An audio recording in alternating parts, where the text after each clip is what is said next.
से इस पूरी 12 नक्सली बीजापुर जिले में गंगालूर थाना क्षेत्र में मारे गए हैं और बड़े ऑपरेशन के माध्यम से इस विषय को किया गया है। 1200 की संख्या में जवान सर्च ऑपरेशन में थे। जवानों के भुजाओं की ताकत है जिसके आधार पर यह हो रहा है। मैं सोचता हूं कि बस्तर के विकास के लिए जो आवश्यक है वो सब कुछ किया जाएगा। कोई जवान घायल?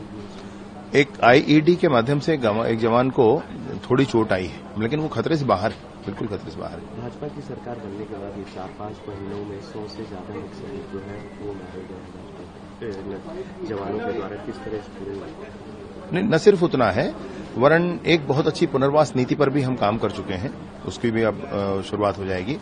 हम इस बात पर भी काम कर चुके हैं कि सरेंडर हो, तो सरेंडर भी 250 से अधिक लोग हो गए हैं। गिरफ्तारियां भी 350 हुई हैं, 100 से अधिक मारे गए हैं। सब तरह से जन जागरण का विषय भी है। नियत नल्लानार योजना के माध्यम से वहां पर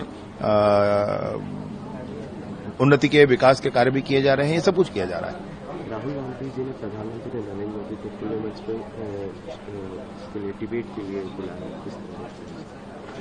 नहीं, राहुल गांधी जी को मोदी जी को नहीं बोलना चाहिए। पहले ना हम लोगों को बताएं वो क्या मामला है, उनके मन में क्या चल रहा है, वो पढ़ लें पहले कि उनको जो लिख करके दिया गया है वो क्या लिखा है, वो समझ लें उसको। उसके बाद फिर मोदी जी बाद में बात करेंगे। वो सर, उद्धव ठाकरे कह रहे हैं कि प्रधानमंत्री नरेंद्र मोदी 4 जून तक ड्रामा करते रहेंगे। 4 जून के बाद वो प्रधानमंत्री नरेंद्र मोदी नहीं बल्कि सिर्फ नरेंद्र मोदी ही बुलाएंगे लोगों को।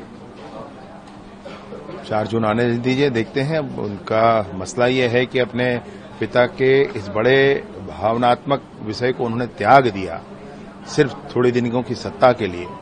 उसमें मैं देखता हूं कि शरद पवार जी उनको बाहर रहने बोल रहे हैं। अरे वो बाल ठाकरे जी के सुपुत्र हैं भाई, समझना चाहिए था उनको। सर, रेवंत रेड्डी कह रहे हैं, कांग्रेस के प्रदेश अध्यक्ष हैं, पुलवामा पर सवाल उठाए, कहें कि सुरक्षा और खुफिया विफलताओं के कारण पुलवामा। जिन लोगों ने इतने वर्षों तक भारत को सॉफ्ट स्टेट बनाकर रखा, जिन लोगों ने आतंकवादी घटनाओं को भारत में होने पर ऐसा ही होता है कहना जारी रखा, वो आज ये न सिखाएं, ये न बताएं जनता को कि ये कैसे हुआ है। अब 2014 के बाद कोई आतंकवादी घटना नहीं दिखती है देश में। सीमाएं सुरक्षित हुई हैं, सीमाओं में इंफ्रास्ट्रक्चर बहुत डेवलप हुआ है।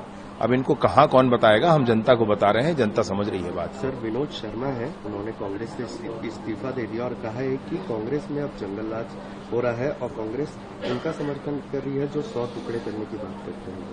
हाँ, ऐसा ही ना है, ऐसा ही है वो ठीक। मतलब जब भी आदमी को मन में अच्छे विचार आते हैं तो उस अच्छे विचार पर काम करना चाहिए। तो जो लोग भी कांग्रेस छोड़ करके कहीं दूसरी जगह काम शुरू कर रहे हैं वो मेरा ख्याल है बिल्कुल ठीक कर रहे हैं।